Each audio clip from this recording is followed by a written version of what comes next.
must constantly look at things in a different way.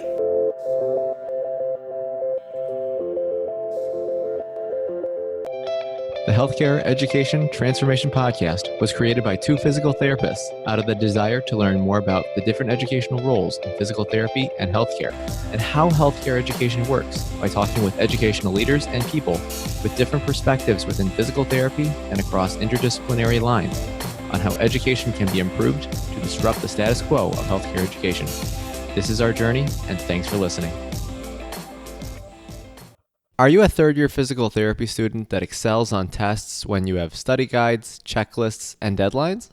With all of the information available about how to prepare for the NPTE, it's easy to get disorganized and not feel prepared going into the big day.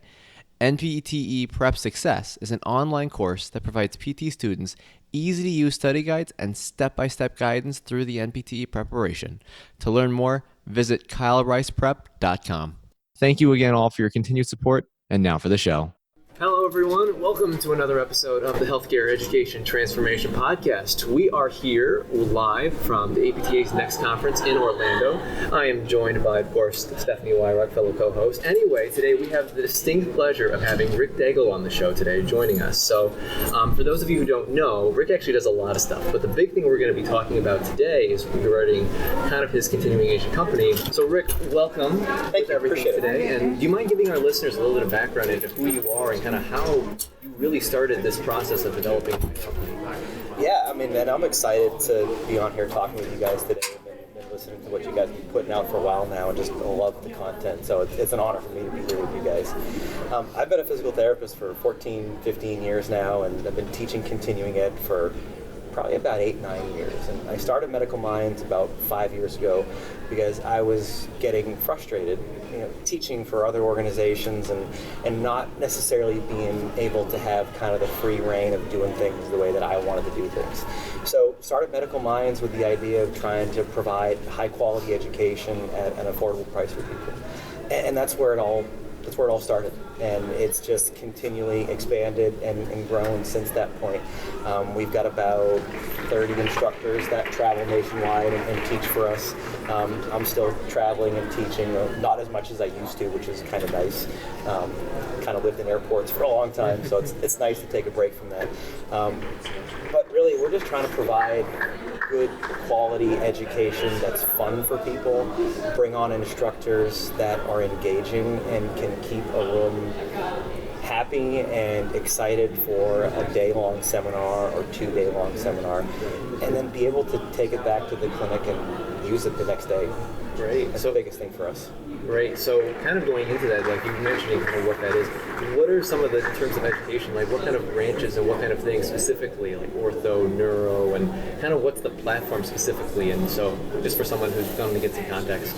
Yeah, the majority of our courses are ortho-based courses. We have a few instructors who teach some geriatric-based content. We have a couple really awesome pediatric OTs that have developed some courses for us and whatnot. The majority, though, of what we do really is from an orthopedic standpoint, but we're really trying to diversify as much as possible because it's not only about orthopedics, and it's not just about the geriatric side of things or the pediatric side of things. It's really trying to diversify as much as possible. But those are the three kind of big avenues that we go. So one of the big conversations, Rick, that have been happening on social media as well as within the educational realm is making sure that continuing education courses have been vetted and that they are high quality. How does your company ensure that these courses that you're offering are very high quality CE content for the physical therapist? That's a great question. And, first and foremost, as Brandon and I were talking about beforehand, looking at state-by-state requirements of, state A approving a course versus state B approving a course. And it can be a little bit frustrating sometimes because every state is different and the requirements are different. And some states do a better job, I think, at vetting the course, first and foremost. But what we do, myself as the clinician in the business, I work with all of the instructors myself to make sure beforehand they know what the expectations are from an evidence-based standpoint, from a quality standpoint. So the instructor and I work together and we make sure that they're not just trying to put out anything. They have some guidelines of these are the topics that we want, and then I work hand in hand with the instructor to make sure that it is appropriate, it's relevant, and there's something to back it up. Yeah, and kind of going into that, we know, of course, that there can be instances where maybe some companies are not putting out maybe very high quality continuing education, so it's really trying to set some sort of standard really that should be in place. You said it kind of varies state by state. Yeah. I'm really curious, just from your perspective, from going through, starting up your own, what do you think are some ways that we can really help to start really address that problem from kind of an overall, like a national approach rather than like a state by state approach, Yeah, and I think the FSBPT with the creation of ProCert, I think has been a really good start to it. The problem is only a handful of states will accept a ProCert approval. But I think if there'd be a way that we can continue to have those discussions of how do you make a central organization for our profession that would approve a course in Maine or a course in California, it would make our lives a whole lot easier because you just go through one aspect of doing it versus having to do it 50 times. But I think that's where we need to go. And I look at occupational therapy. The American Occupational Therapy Association, they are the main approval body for OTs. So we are an approved provider through the AOTA. We have to submit the courses individually through them, but we don't have to go state by state. So I'll be honest, it makes things a little bit easier for us because we can be much more targeted and strategic with what we're doing versus having to provide this for state A or this for state B. So I think what the AOTA has done, I think, is a model that I'd like to see us take up. Yeah, so you have been talking about that it varies state to state. What's the process in getting a continuing education course approved through a state? I know you said it varies. So what type of research goes into it, and how do you know if you've really checked all the boxes? And the answer to that question is kind of it depends. The famous PT school answer. Yes, the famous PT school answer of it depends. So I'll use a couple examples. Like, New Jersey is one good one because they at least require you to have 5 peer-reviewed references from the last 5 years. I'd love it if it was more, but that at least gives a little bit of a guideline. Most states, I don't know how much they actually look into your reference list and look into everything, but that's at least one state that I've seen. If you don't have enough up-to-date research, they send it back to you. And then you've got to make sure you're making a change. But that's a requirement we have all of our instructors do anyway. We've got to have up-to-date research. But having, proper objectives and having a proper syllabus, just like any, college course, having a proper syllabus with objectives and outlines and a course description that does a good job of explaining it. When you check off all those boxes, you've got enough information that you can, and along with a speaker bio and their CV, most of the states can kind of look at that and say, okay, this course has a foundation to it, and this person teaching it has the background and is appropriate to teach it. So when you're submitting for these courses, is it almost like submitting for a presentation where you list out the course objectives, you list out the summary of the course, and then provide your references, or do you have to present the whole entire presentation at that time? No, it's just you're looking at your syllabus. Your syllabus, a course brochure, so title, objectives, highlights, your course outline, broken out into times. Most states like to see the outline, not just a very vague outline. They want to see a nice detailed outline. But no, you don't have to submit the entire presentation.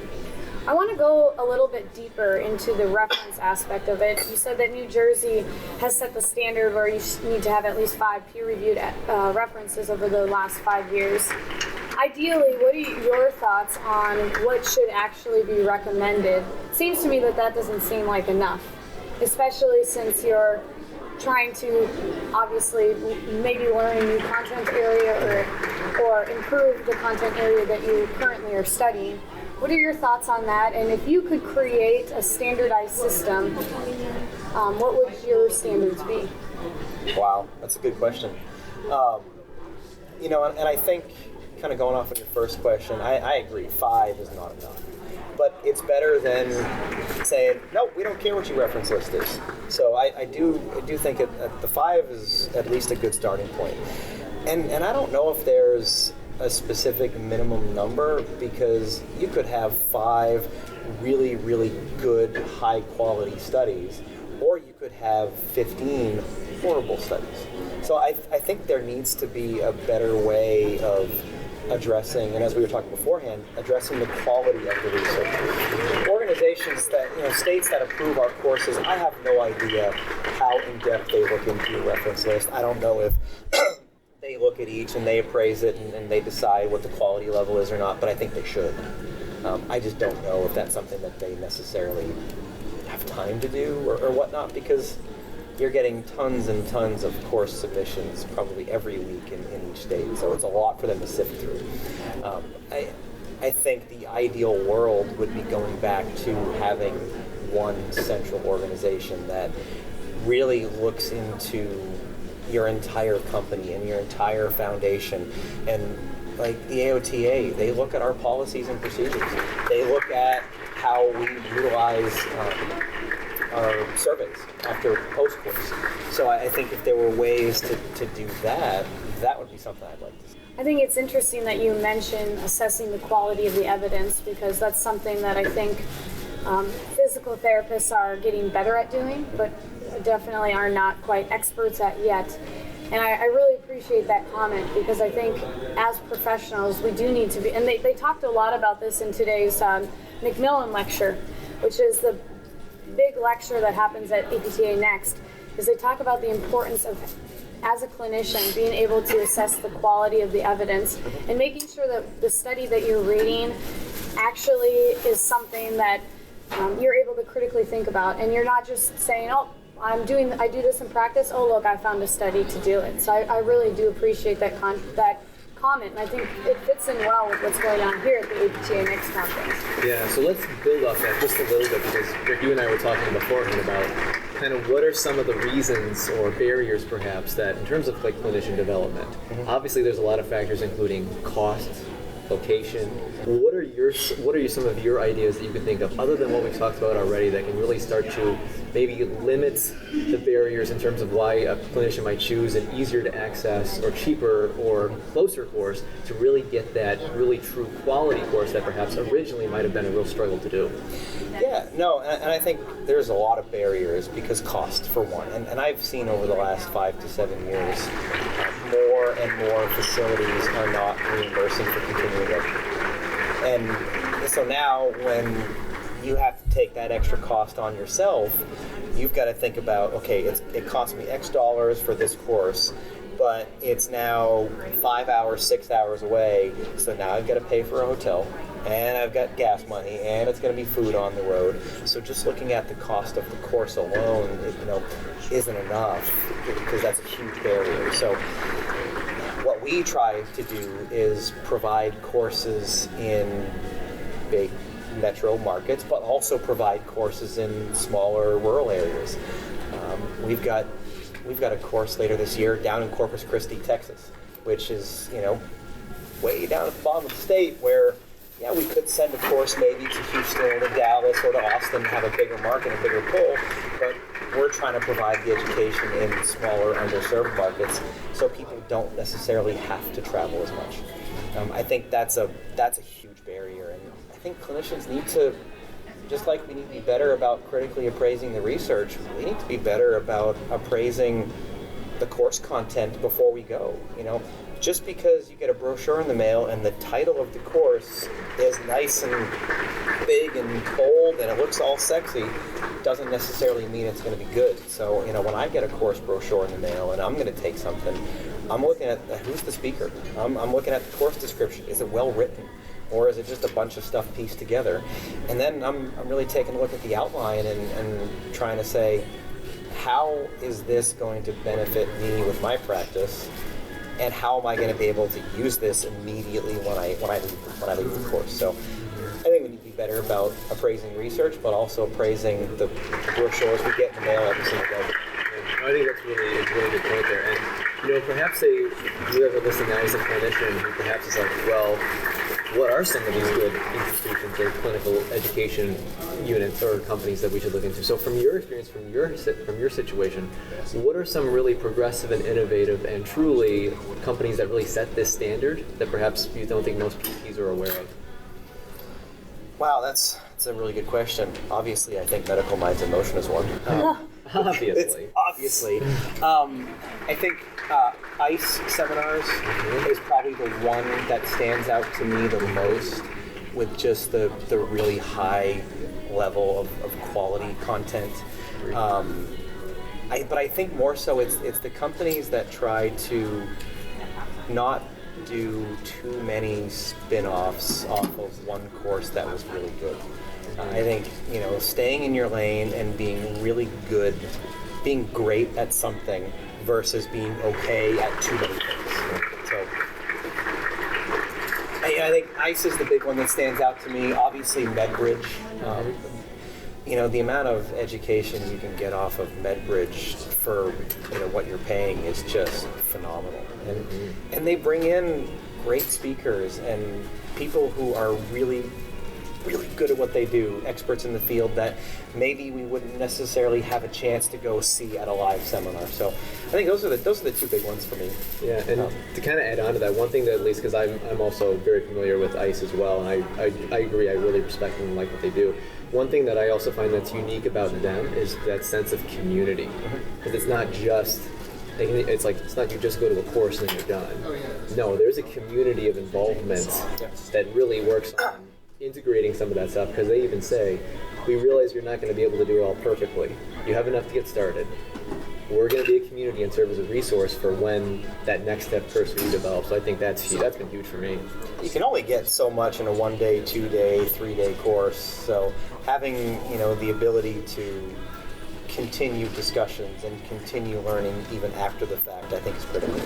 I also think that there's a few private practices in the PT world that are doing some great stuff with continuing education. I know Entropy Physiotherapy up in Chicago, it's Sandy Hilton and Sarah Haig are doing some really great stuff with the continuing education that they offer. I've taken a lot of continuing education through MedBridge as well, and I totally agree that MedBridge is where it's at, especially if you don't really have the resources to travel. And then I've really found a lot of value in the McKinsey Institute. That's another continuing education course that I have. They also have like a community feel. They have LinkedIn groups, Facebook groups, and you can go in and ask clinicians anything. And they even have a mentorship group where you can be paired up with a mentor as you're continuing to learn these things. Yeah, no, I think that's absolutely true. And I think another thing that's interesting is that how, when I look at MedBridge, I like to look at MedBridge as more so not as much for skill-based learning, but more so for theory and knowledge learning. And I think that's one of its really big, strongest points, because it does have a really good job of talking about the theory, the research, and that's very, very good. But if I want to do, like, say, a skill specifically, I'm probably not going to go to MedBridge as my first go for that, because there's a difference between what you're trying to do. So this is going back to what Rick was saying earlier, depending on self-assessing where you're strong at, where you're weak at, looking for a credible option. And then depending if that's more of a skill base or if that's more I need theory or I need integration, whatever that might be, you can choose whether an online or a live seminar depending on what's best for you. And it's interesting, you mentioned that, theory versus skill. One thing that we started doing with our instrument-assisted soft tissue mobilization certification program, when I take a course, I'm all over the place and my brain thinks like 8 different things at the same time. When I go to a course, I need to be engaged right away. Otherwise, I lose interest really, really fast. So what we've done with our IASTM cert is the first 3 hours are all done online pre-course. It's the theory, the history, the philosophy, the stuff that people don't really want to go sit in a class and hear the instructor just yap at them for the first 3 hours. So they get to hear me yap at them at their own leisure on the computer before they come take the class. And then they show up. And we do maybe 20 minutes of review, and it's right into labs. It's demo practice, right into the skill, right into the hands-on side of things immediately. And that's worked really well, because I don't think a manual therapy skill is something you should necessarily be learning online. That's something you need to be physically there doing and working with the instructor team to make sure you're safe for one and appropriate. So we've kind of combined the idea of let's get I don't want to call it boring because it's important, but let's get that discussion stuff more done dense. the more dense stuff. That's a nicer More way. dense material. Yeah, that's nicer than saying boring. That's true. So we do that beforehand and then get right into the skill work. So we've made that hybrid model. So one thing especially that I've kind of liked, I'm clearly a big fan of ICE if you haven't picked that up by now, but what I really like about what they've how they've done it is they really integrate each aspect of the clinician side. They go through subjective, they go through research that's in there, they go through the objective testing, they go through your thought process, they go through the technique, and then they go through following up to do. Like, I just love how they hit every avenue of it. So I'm not just, I just have a technique. I don't know how or when to use it. Like, I love how they spell out every avenue that could potentially be involved with whatever I'm learning. So I think that, at least to me, that's been something that's hugely helpful. You know, you obviously have a lot of knowledge on how to produce a great continuing education course. I'm interested to know what kind of books you read. Therapy-related books or not? Nope. I want to know what type of more pleasure reading you like to engage in. I'm a sports nut. I will read any book on golf I can get my hands on, from, just stupid stories from golfers to swing mechanics and technique, because I love it. That's one thing. I grew up on a horse farm, so anything I can read regarding horses, animals, whatnot. That's kind of where most of my leisure reading really is. When I was a child, I read the Pony Pals. Nice. Speaking of horse books. I have not read those books. Okay. You clearly couldn't tell by my reactions there. So Rick, I've learned quite a bit from even just talking with you and then just doing this interview today. And we usually like to wrap each episode by kind of giving this last ultimate question, because we're just really curious to hear what everyone's thoughts are. And the question is, if you could change one aspect of healthcare education, DPT or other healthcare provider related, which aspect would you change? How would you change it? Wow. So that's a really good question. I could probably come up with 50, but I'm going to kind of go a little bit of a different direction. So I have been a program director for a PTA program, and I've also been an ACCE. I'm very passionate about the PTA education realm, and I look back at my time as a program director and ACCE, and my biggest frustration was, how do I get all of this content that they need to learn in such a condensed, limited amount of time? So I would start by trying to expand the amount of education that the PTA receives.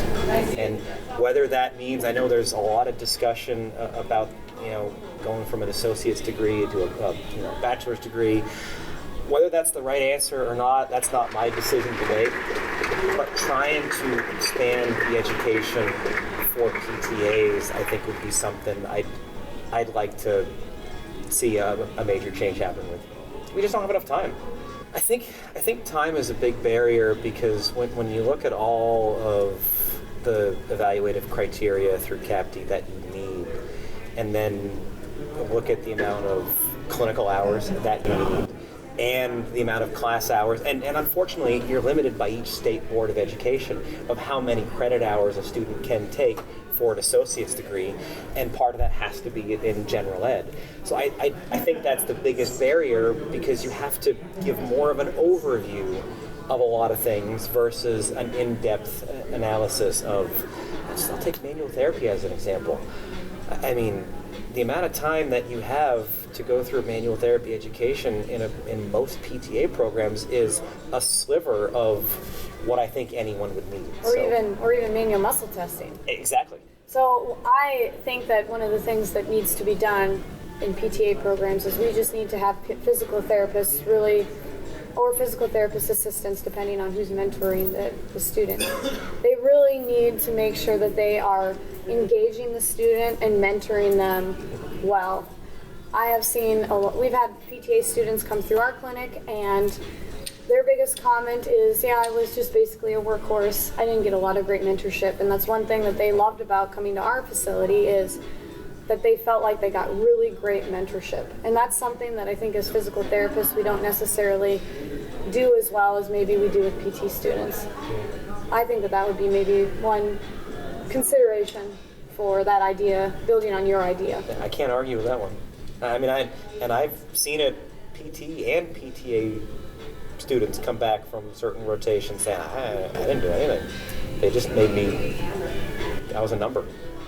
So I think it's a huge thing. I think it's getting better, but having set mentorship, I think, would be a great way to go about it.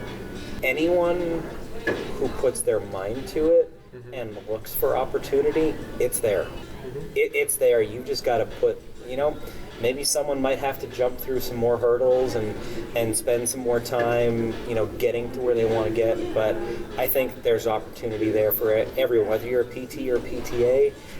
It's all about deciding what you want and figuring out what steps do I need to take to hit that level, and then surround yourself with good people. So I think opportunities are there. I think it's probably a bit harder for a PTA just from the level of education, but I think there are plenty of opportunities still. I would agree with that. APTA has gotten way more instrumental in trying to push this. They have a credentialing course now that PTAs can go through for different sections to become a credentialed PTA in, say, women's health. Also, I think that it's really important that as a PTA student, when you become employed, that you find a great PT or PTA mentor who will spend the time with you to continue to improve your clinical skills, because you're right, the program is so short that you just don't have time to really hone in on becoming that expert. And so I would advise PTA students or early career PTAs listening to really make sure that you're finding a great clinician to help mentor you, because they're going to be the ones that are going to ensure that you will become an amazing clinician and push you. So I agree, the opportunities are probably harder to come by, but they are there, and it just takes time to look for those opportunities. Yeah, I completely agree. Well, Rick, again, thanks so much for coming on today. It's been a blast chatting with everyone here and just learning. I love how every episode I learn something new.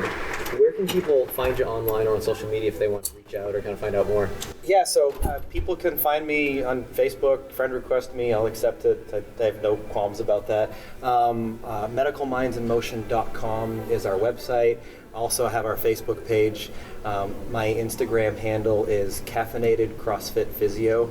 My wife Cassie came up with that one, so I got to give her all the credit for that. But my email is rick@medicalmindsinmotion.com. People can get a hold of me any of those ways. Very good. We'll post all those links in the show notes for you guys if you guys are interested to take a look. But Rick, thanks for coming on. No, thanks, guys. I appreciate it. It was a lot of fun. Access to healthcare is one of the largest issues facing both providers and patients, as millions of people worldwide lack timely and affordable access to healthcare. Anywhere Healthcare, a telehealth platform, is a simple, low-cost option for providers and patients that eliminates the barriers to access to all kinds of healthcare. To find out more, check out anywhere.healthcare, which is available on our show notes. And if you use the code HET in all caps when you email to sign up, you'll save 25% off the total cost.